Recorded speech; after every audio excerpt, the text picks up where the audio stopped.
Caroline County Board of Supervisors meeting, and the next item on the agenda is going to be under new business. Discussion of draft lease, the former Commissioner of the Revenue's Office for Caroline Museum. Mr. Ashcraft? Or who's going to handle that? Mr. Chairman, I will introduce the subject. Mr. Emerson is, who is not with us right now, drafted the lease, but as everyone knows, the museum committee is very close to taking up occupancy in the old Commissioner of the Revenue's space, and in order for them to establish a relationship with you as the Board of Supervisors, a lease has been prepared for your consideration. It's a standard lease space. It's pretty common for what we do for other agencies and who occupy space within county buildings.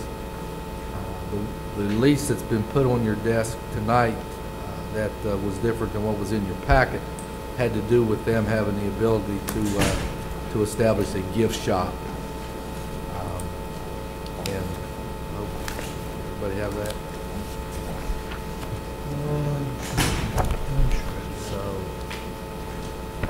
Mr. Emerson has now joined us. If there are any questions regarding the lease, we would entertain them and ultimately ask for your concurrence.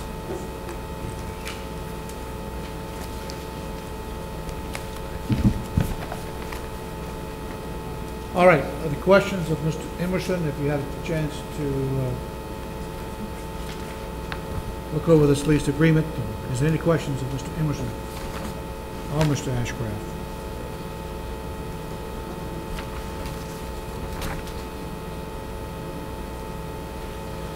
I'm assuming. Yes, I do have a question. I'm assuming that the lease amount is $1 per year or something like that. I didn't see it in the lease agreement, but that doesn't necessarily mean anything.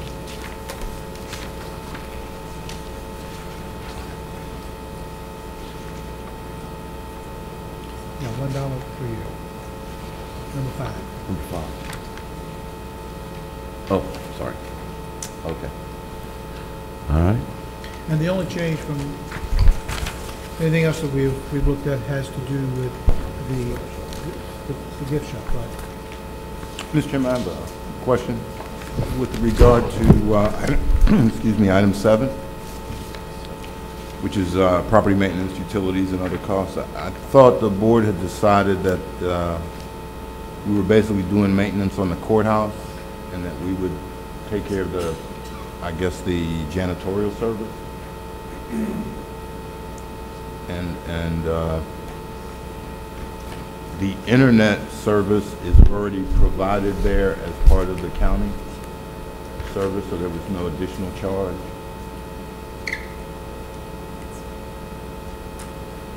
But of course, the tenant would pay for their own phones, and if they got a cable TV or anything, they'd have to pay for that. But I thought we were going to provide them internet service and janitorial maintenance, pretty much like the library here or any other place where we've got people in the county building.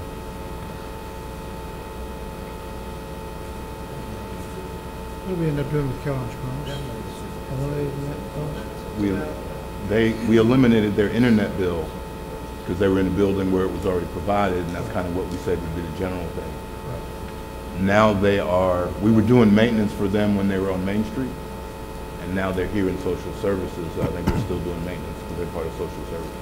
Mr. Thomas, that definition of maintenance is more along the line of any routine maintenance that would have to be corrected to the building. It's not maintenance as in custodial. Okay. We understand that custodial will be part of any county building. Do we necessarily say custodial is part of the county building? No, I don't believe it's specified, but it's established. That's what we do for all other county buildings.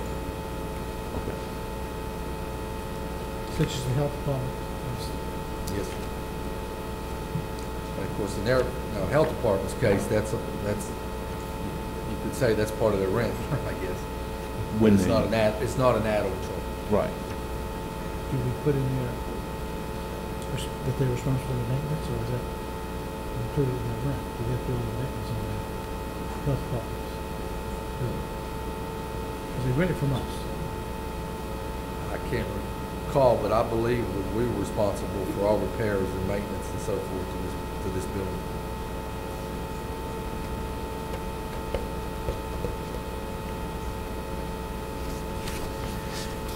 Okay, Mr. Thomas is talking in terms of maintenance janitorial, so we need to put the language in here that addresses the janitorial issue. The internet service is in the building itself and part of the process, right? Yes. What else, Mr. Thomas, were you talking about? That's basically it. We scratch out internet from 7B. Right. And we add in 7A something that says the county will be responsible for janitorial maintenance. Okay. Now, if they decide to, well, as a tenant, they can't really make structural changes to the building without our permission. Right. So I'm not sure what maintenance they're going to do, but as long as they understand that they don't have to pay for janitorial. Painting, For or instance, if they painting. or if they punch a hole in the wall or something. If they don't like the color of the paint and they wanted to change the paint, if we approved that, they would, and they wanted to do what they could do. Oh, yeah, all right. That's fair. But I think that's part of what I asked Mr. Borshak for, is we need to actually say, we're going to give you this building or lease you this building for $1, and this is the condition. You know, are we going to go in and fix paint issues now, or are we going to say it's as is? You know, and I think that's the one thing they want some clarity on. But if we just make those two changes, I'm satisfied. I think it's good. I don't have any other questions. All right, you make those changes, bring it back, and we'll go from there. All right, next item is review of chapters 7 and 8 of the draft 2020 They don't have the comprehensive right to plan. get in the building. Mr. Pencham? You know, they don't have a right to get in the building until you sign a lease. I know they've advertised already. They advertised based on contingency that happened. Oh. Mr. Chairman, members of the board, the next two chapters of the 2030 Comprehensive Plan for discussion are chapters 8, which is the land use chapter, and chapter 7, which is the community facilities chapter. Community facilities chapter has been updated significantly since it was first added to the plan in 1994.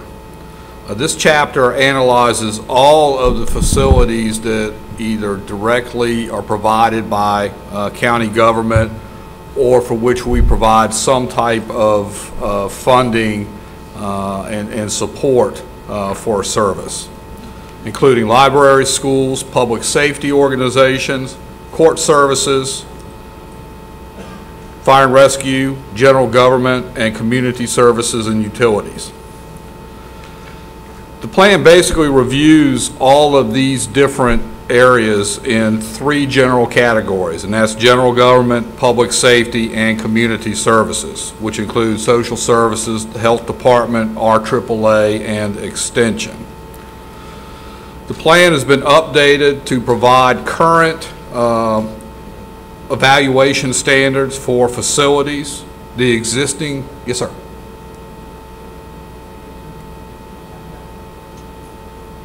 Are we on 7? Yes sir. Community facilities. All I've got is a sheet of paper says insert chapter 7. Oh, he printed them out.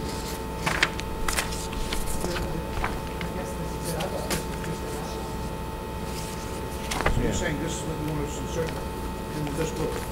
This is my outline. There's a chapter 7. You don't have chapter 7 in your plan? I don't have chapter 7, but it doesn't say it not. Huh, I'm sorry. The sheet of paper says insert chapter 7. Oh, okay. I'm sorry. I thought I had provided chapter 7 to everybody. No one up here has it. Okay. I'll make sure we get a copy Well, of let's it. skip chapter 7, go to chapter 8. Okay. I apologize. I'll pick up 7 next go round. No need to apologize. Things happen. Chapter 8 is a land use chapter. And again, we have significantly modified this chapter since the last update in 2006. we basically go through kind of a review of the land use plan and the underlying planning principles, including our growth management policies that the board has adopted and implemented over the year. We also have a brief chronological discussion of the plans that have been adopted throughout the years, going back to the original 1977 plan that was first adopted by the board. We have updated our land use analysis of the residential, commercial, and industrially zoned properties in the county. Residential development, we analyze all the major developments, which is table 8-1, as well as other previously approved subdivisions. As part of this update, we did a first time ever analysis or inventory of all the approved subdivisions in the county that have been put to record over the years, not including developments that are phased and have lots to be recorded, but subdivisions that were put to record some years ago, such as Lake Landor, Lake Caroline, Caroline Pines, and even smaller projects such as Townfield. We identified that there are approximately 156 subdivisions of 2 lots or more that have been put to record over the years, and of all those different subdivisions, there still are approximately 3,000 vacant lots that in theory could be developed for housing. Now the reality is that not all of those lots will be developed. There are some environmental constraints, some are in a 100-year floodplain, some the soils aren't capable of supporting development. But in theory there are about 3,000 vacant lots outside of the newer subdivisions in which some type of development could occur. We also analyzed the population projections versus the housing supply through the 2030 planning period, which is included in table 8-2. Commercial and industrial land use analysis were similar to the residential analysis. In both cases, if you simply look at the numbers alone, it would appear that the amount of land is adequate for our needs over the planning period. However, looking at numbers alone does not take into consideration factors such as site or development constraints or other types of limiting factors. We have a number of parcels in the county, some of which are outside of our growth area, which may be zoned industrial, which in fact are almost entirely within wetlands or a 100-year floodplain, and therefore they could not be developed. So the number alone does not necessarily reflect or accurately reflect the available supply of industrial or commercial land available in the county. Future land use plan, we've made some suggested modifications to the plan. Map 8.1 is the future land use map for the 2030 planning period. There's a brief discussion of the primary and secondary growth areas with reference to the detailed area plans that are included in the appendices. As part of our update, we cleaned up the language in the appendices as well as the language in the 10 chapters of the plan to ensure all that language is consistent. If you remember, and I've said several times, the plan has been updated over the years. Different staff members have written different portions of the plan, and it did not read as a single document. We've taken great pains to try to include and update all of the sub-area plans so that they are consistent with the rest of the document. We discussed the primary and secondary growth areas. We also recommend that 2 of the secondary growth areas, Cedon and Childsburg, be decertified or removed as secondary growth areas due to their proximity to the Ladysmith area. And I think we've also done a better job this go-round of improving the sub-area maps and cross-referencing the maps between Chapter 8 as well as the appendices. Mr. Fincham, can I ask a question? Yes, sir. Now, when you took Charlesburg and Cedon, I believe you mentioned, Yes, sir. out of the secondary growth area, where'd you put them? Are they in the primary growth area, or are they put in? They would be part of the rural area. Okay, so they become part of the rural area. And actually, with the Charlesburg, we actually started that process with the last update. At one time, that area was designated for residential development, but we didn't have the utilities and there were no plans to extend the utilities. So both of those areas, we effectively finalized that modification, or recommending that those be deleted with this update. And we look back on 8.1. Yes, sir. It says the remaining lots, and I'm not sure what the date of this particular report, that you looked at those numbers, that there are built-out lots of 548 out of the 11,944. But again, we need to emphasize that that's over until 2030. Yes, sir. There are build-outs on each of the developments that have been approved in the county, such as Ladysmith Village, South River, Pendleton, Belmont West, Belmont North. And I'm not sure about Brookwood, but that probably had some type of build-out on it. But all of those developments have a build-out over the next 15 to 25 years. Yes, sir. They all have phasing plans. I'll go back and double-check and make sure that caveat is in the is in the plan. Yes, sir. Thank you. We also discussed the resource-sensitive area, which was included in the plan a number of years ago. And similar to the resource-sensitive area, we proposed the creation of a new Sparta Agricultural Preserve area, which would follow some of the same planning principles as the resource-sensitive overlay area, but would be more geared to agricultural protection within the boundaries of the Sparta Agricultural Preserve area. And that designation has also been updated on the general comprehensive plan map back in map 8.1.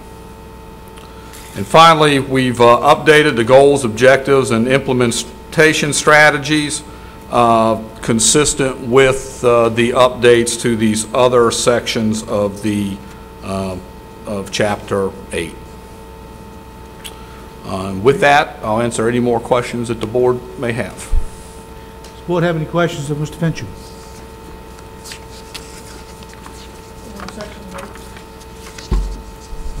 On Section 8, yes. And you're going to provide Section 7 to us, is that correct? Yes, sir. You'll have that tomorrow. All right. I apologize again for No, deleting, Mr. President? for missing that. Yes, sir, Mr. Chairman. A couple things. Where in the, you remember several years ago, General Assembly passed a legislation that talked of clustering. Yes, sir. Where in the plan, land use plans, are we going to address the issue that's been burdened upon the counties to deal with clustering? What, is that being addressed? Does it have to be addressed in this comprehensive plan? When are we going to have to address this? We are wrestling with that issue, I think, just as the board has wrestled with that issue, how to implement the cluster regulations. We have some language in the rural area discussion where we talk about the need to evaluate where we want cluster developments, or what we refer to as conservation development, where those areas might be appropriate. We also discussed the pros and cons of the whole conservation subdivision design issue. We are not suggesting that we actually designate those areas as part of this update. We also have some other legislation from the General Assembly that requires Caroline County adopt one or more urban development areas, which came out of last year's General Assembly. We have until 2011 to evaluate areas that qualify for UDA designation and to adopt one or more areas. 5 of our 6 designated growth areas actually qualify for the UDA designation. I would not suggest to the board that you want to designate all 5 of those areas as a UDA. There are some fairly onerous planning requirements that go with that. And I think, you know, looking ahead, the best approach would be start with one, see how it goes, and whether we need to do any more than that. We are suggesting that we look at the whole cluster discussion as part of that, although we are going to recommend that you include in the ordinance the cluster language so that you can review development applications on a case-by-case basis. And we actually have the zoning regulations in place that would allow the board to do that. Okay, and so is there any need to discuss, you know, what that's going to be next time? Is there any proposed conclusions that, you know, this is what we have to look at and the possible concerns and impacts of that? Yeah, we're still discussing that issue at the Planning Commission, and we actually have a work session on that in the next couple of weeks to finalize the rural discussions. And there will be language in there that acknowledges the need for clustering, that acknowledges the need and develops the standards for clustering so that the board can consider those applications if it so desires. But it would not be, I guess, for example, the countywide designation of all of the rural areas that would open all those areas up potentially to cluster development. It would allow you the opportunity to review it on a case-by-case basis. And then lastly, are there any other opportunities on the agriculture preservation areas? I mean, there still might be other areas in the county that we may want to consider. Include the boundaries? Yeah. Yes, sir. So I don't know if we would have our sub-area groups look at these, you know, reopen, you know, some of these areas to take a look at that. Because yes, sir. I would like the folks in my district to be the ones to help, you know, make that decision rather than me just sit up here and say, you know, I want to here, here, and here. I would rather have a group of folks, you know, from my district to look at that. Yes, sir. And I'll actually pull the language for you from the Dawn Village Plan. I believe your committee actually did evaluate clustering and made some recommendations on appropriate areas that you might want to consider. Right. But what I was talking about was agriculture preservation. Yeah, the AP overlay district. Right. Yes, or zoning district. Yes, sir. It's really outside of the growth areas. Yes, sir. You know, beyond, but the same team of folks, to me, would be the right ones to represent. Yes, sir. Mm-hmm. That's all the questions I have, Mr. Chairman. Other questions of Mr. Finch? See that?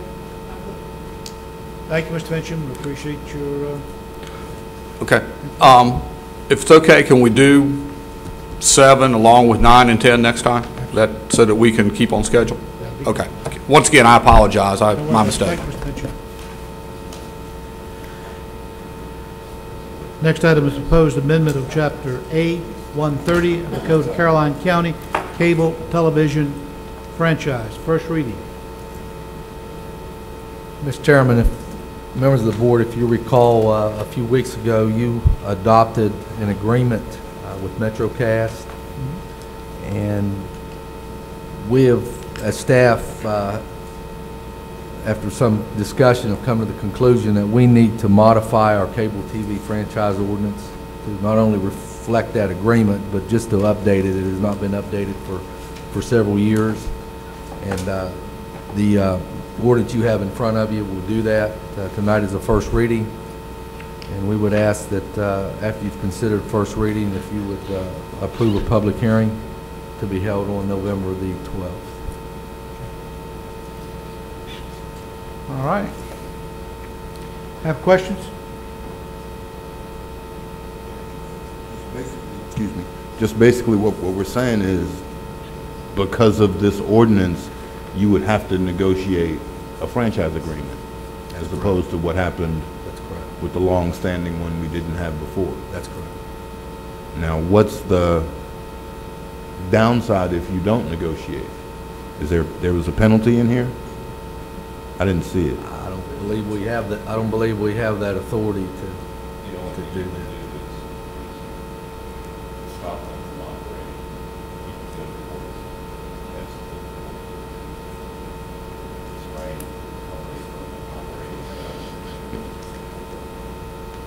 So, all right, theoretically, I mean, we got an agreement with MetroCast. We don't have one with Comcast, right?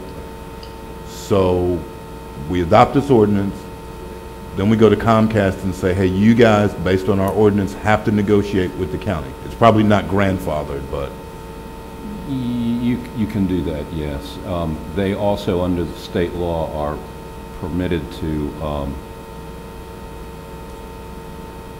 the cable company is permitted to, if they don't negotiate or don't wish to, if they attempt to negotiate and you don't come up with an agreement, they're also able to request a franchise under the ordinance. It's called an ordinance franchise, which then would be, they would have to operate pursuant to the terms of whatever ordinance you adopted.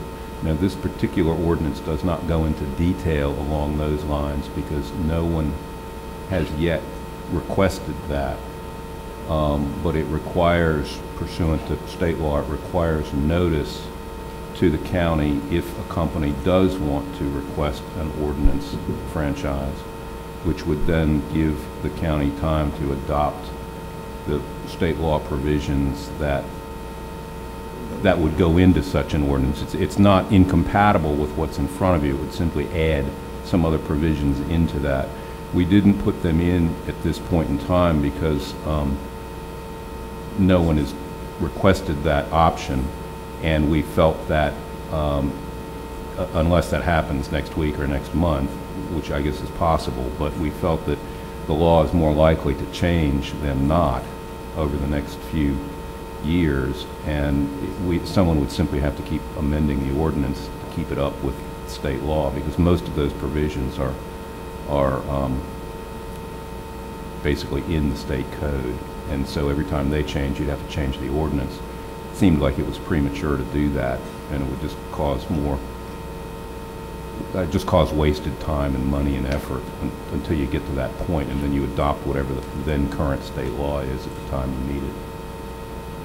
Right now, it requires everybody to have, every company who wants to operate a cable system in the county, though, is required to have a franchise agreement under this ordinance.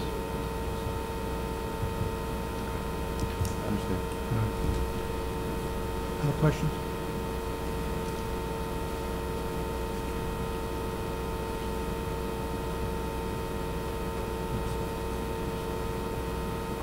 You know, at some point, we're going to have to address the Comcast issue. As simple as that. You know, they do not provide good service to the people. I know for a fact that we've been trying to get Marie, school is it? Schuler? Which is it? Schuler. Yeah. To contact the constituent of mine over in Lake Landor for at least the last couple of months, and she won't even have the courtesy to return the emails, respond to the emails that have been sent to her, nor the letters that have been sent to her, nor return calls. And at some point, I think we have to call Comcast to what's going to take place. There could be some people that are not happy. I'm sure of that. But I don't see how we can allow Comcast to continue to just do whatever they want to in the county when it comes to franchise agreement and service to cable companies, cable customers with no repercussions.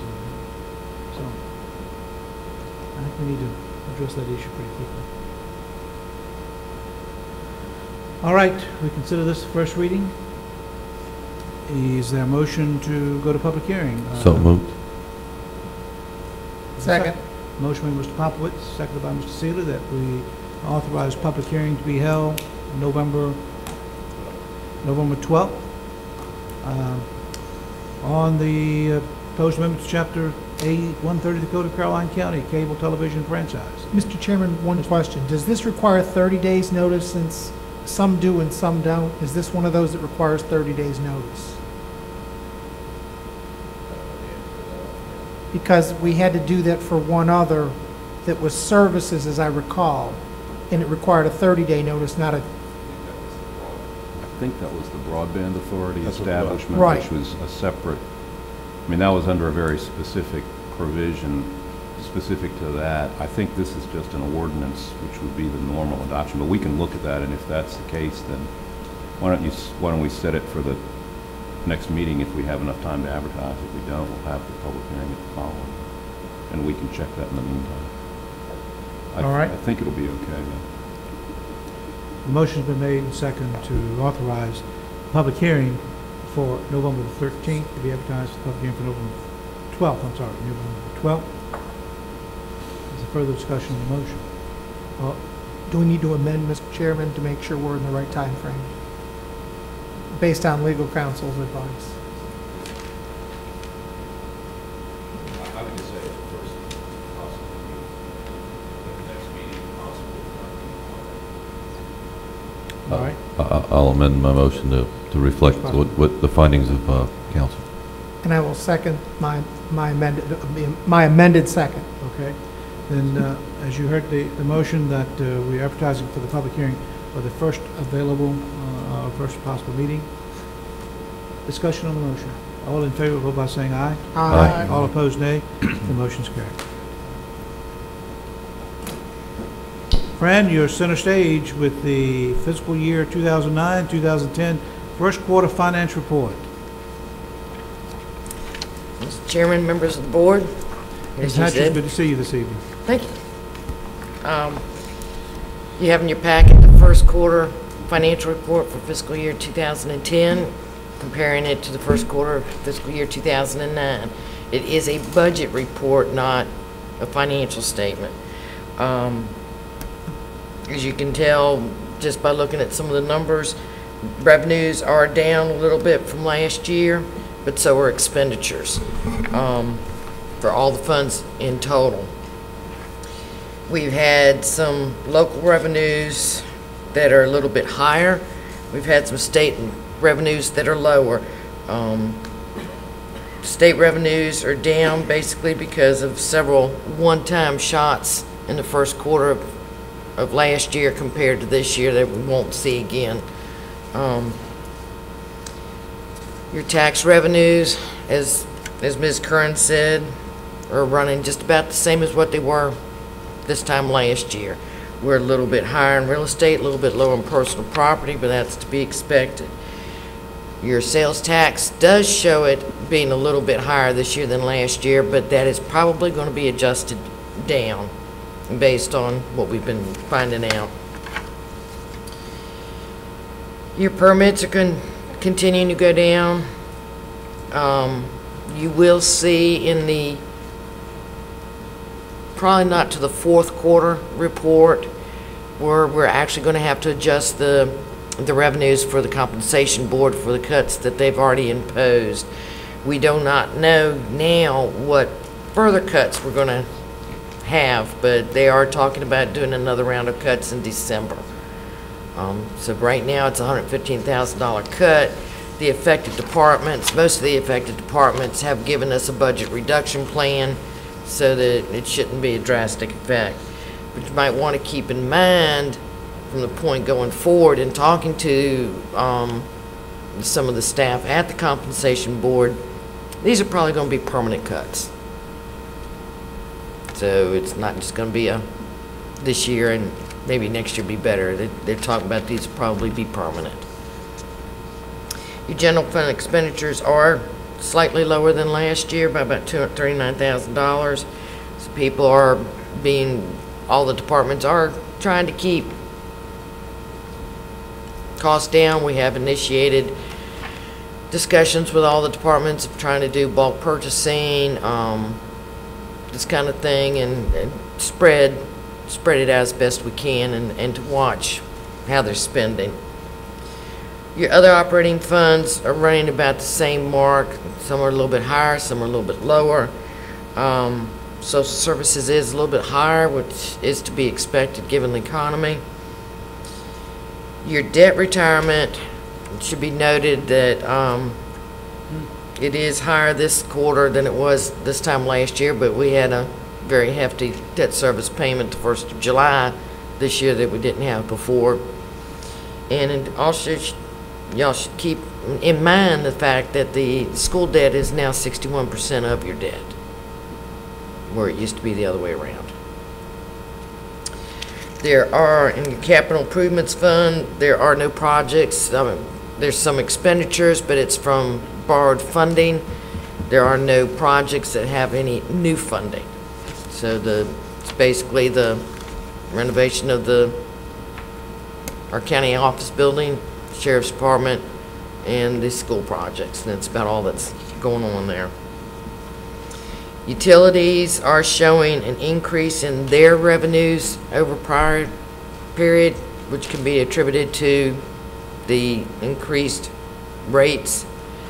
But keep in mind that we are still not covering debt service, and that's something that's going to have to be looked at down the road in trying to get some of that debt service covered. I did put in your report some facts, just informational type facts. One of them,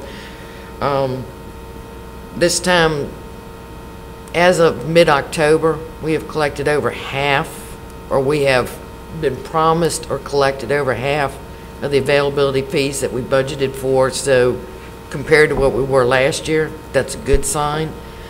But some of your other revenues, tourism related, those kind of revenues, don't have that same little bump. They seem to be going the opposite direction. If you have any questions, I'll be glad to answer them. Have any questions, Ms. Hatcher? I have one, Mr. Chairman. Mr. Thomas? Ms. Hatcher, you referred to on school, social services, and other funds? Mm-hmm. The second paragraph, you said social services are running slightly higher than 20% for the first quarter, while CSA is slightly lower than 25%. And you say which can be attributed to the economy. CSA is the one I'm concerned about because there was a issue about that when we did the budget. How are you saying that the fact that it's lower is attributed to the economy? On the CSA, we haven't done all of our transfers. The CSA is more on a reimbursement basis than it is on actual funding directly. So they're going to be a little bit lagged behind as far as showing revenues versus what the Oh, if they lag behind based on revenue, then it's actually better than what it is? No. I mean, as far as reimbursements, timing, they're always going to be a little bit behind throughout You the mean year the state's basically slower paying us? Yes, sir. Well, But it's going to stay consistently that way. yeah. Okay. I'm just, and I guess we don't have a budget in front of me, or at least I don't, but if you get a chance, can you give us the actual number for CSA last year, this year, Budget number? the budget number? It's in your, Oh, it's sideways? yes. I was trying to read that sideways stuff, so this is the one time I'm at a disadvantage, all right. Social services budget, total budget is $2,264,000, and CSA is $1,328,000. Just CSA, 1,223,000? $1,328,000. 1.3, so 440 a year or quarter is about what we're looking at? And we spent how much? We have expended 283 to date as of the first quarter, That's 21.36%. 21.3. So we're 140,000 up From last year. over the budget.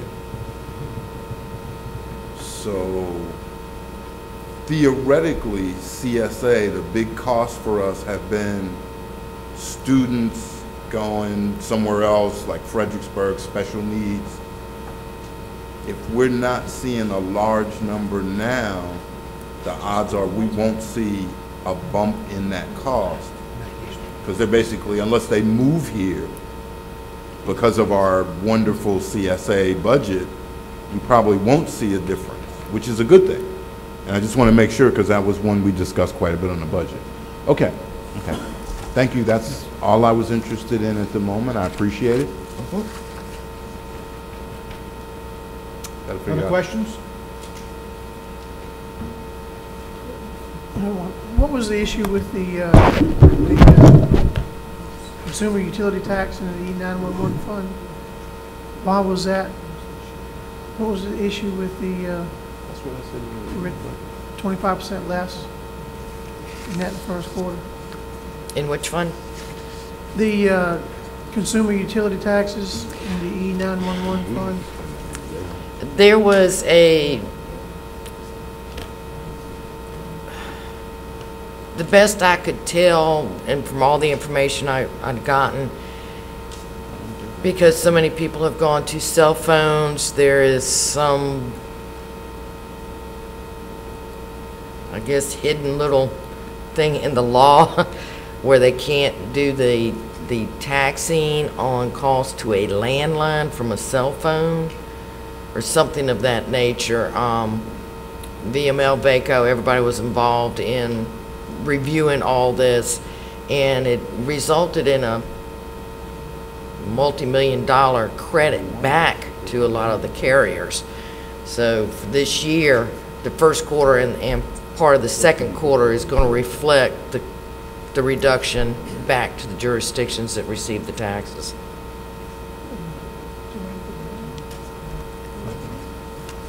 Which one, where's that at?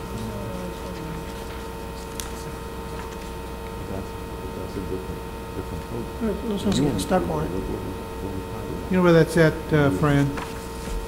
In the narrative or in the actual sideways, as they call it?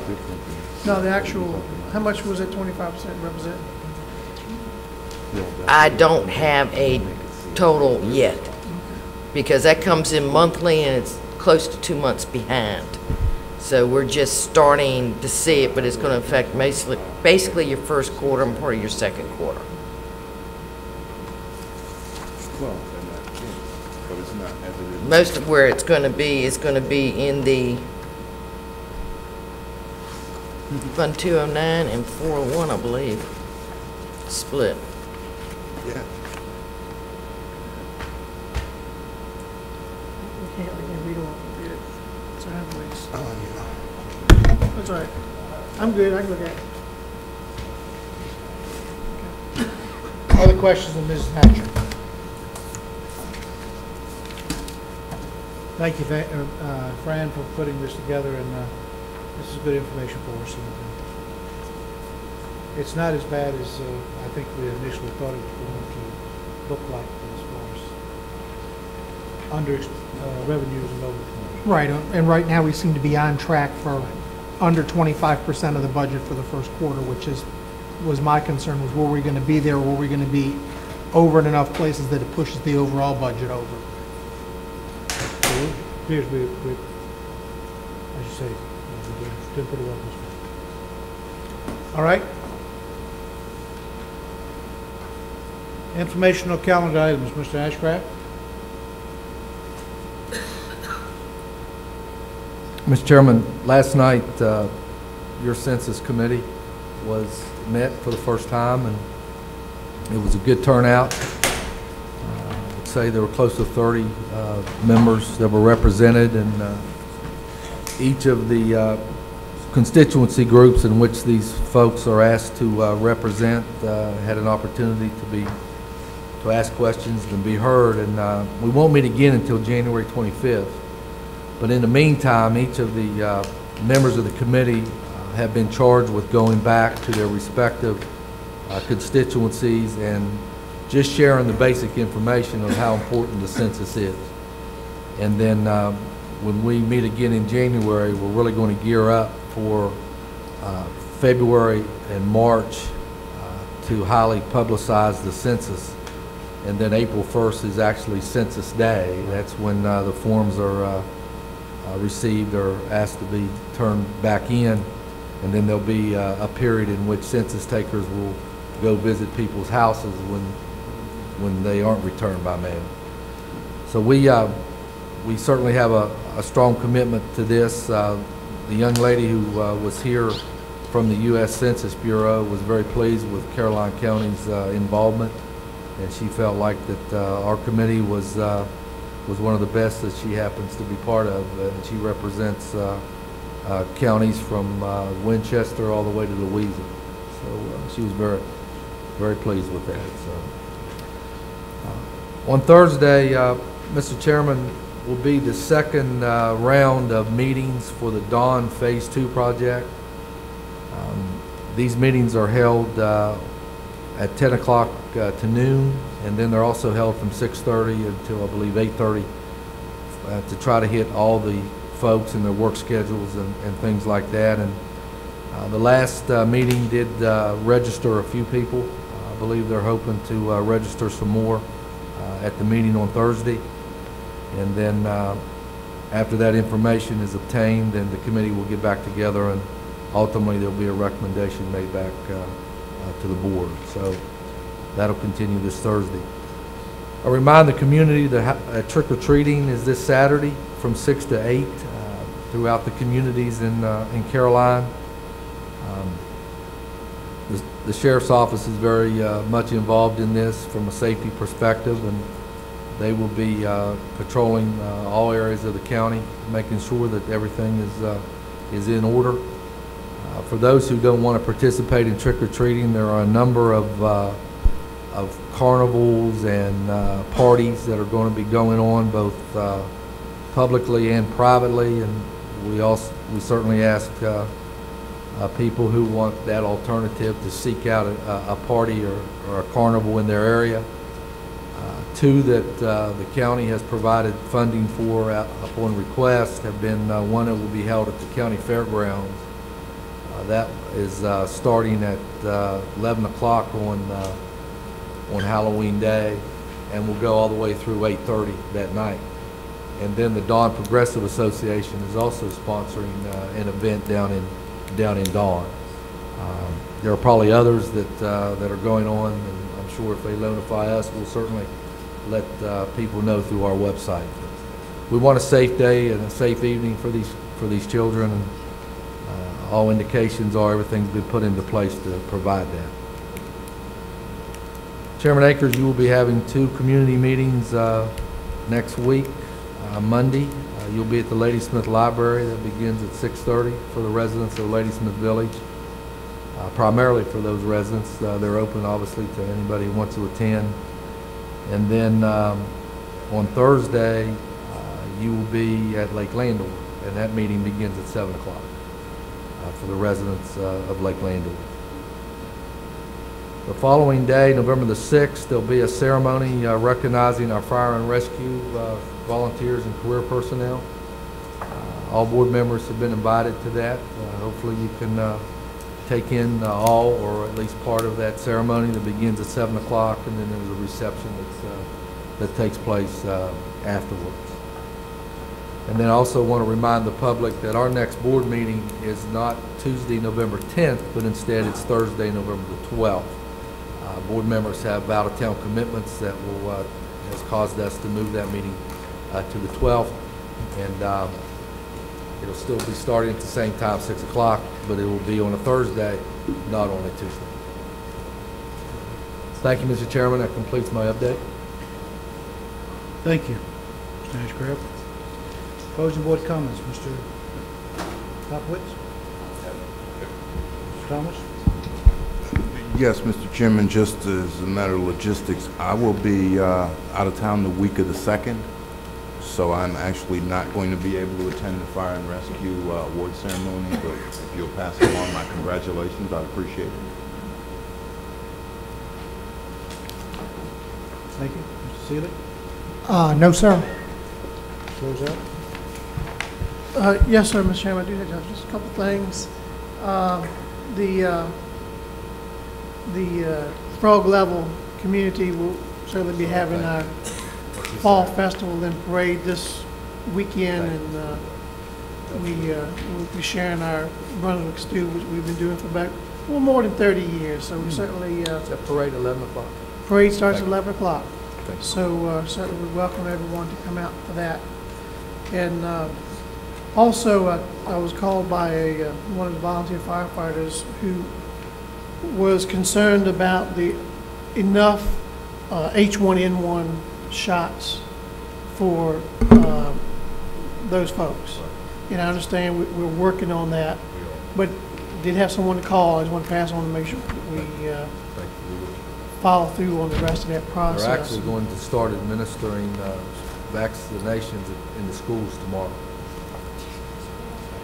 And we're in the George Washington Regional Commission last night did present a resolution, and we may want to also follow through on this one, but it will allow our own medics in our counties to provide the H1N1 shots. We're asking the General Assembly to allow us to do that. That'll be on your next agenda. That came in, I think, late this afternoon. All right. And I did talk to Mrs. Hall about setting up a community meeting for the 19th at the Don Progressive Association. And that's all I have. Mr. Roselle, you have a youth task force meeting Thursday at 4 o'clock. Thank you.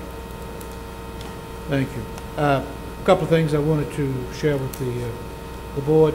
Received a letter from the Auditor of Public Accounts, and the letter reads, as chairman, we have received the Commonwealth collections and remittances of the Treasurer, Commissioner of the Revenue, and Sheriff of the locality indicated for the year ended June 30th, 2009.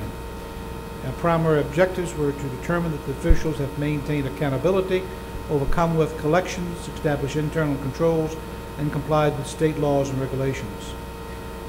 The results of our test found the constitutional officers complied in all material respects with state laws, regulations, and other procedures relating to receipt, disbursement, and custody of state funds. Signed by the Auditor of Public Funds. So we certainly want to commend our constitutional officers for a job well done in carrying out their responsibilities. I don't suppose there have been any Veteran Day requests or anything like that, right? Well, there will be a ceremony on the courthouse lawn on November the 11th. I just don't know to what extent. It always starts at 11 o'clock. That's always a tradition. Okay. So, all right. Let Dave Laban know that I will speak to the fire rescue group.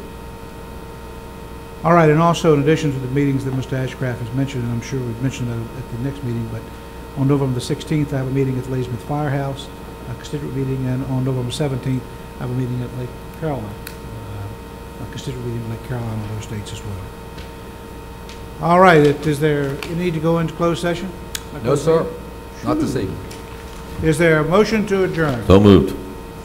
Motion by Mr. Popowitz, second by Mr. Thomas. All in favor, say aye. Aye. All opposed?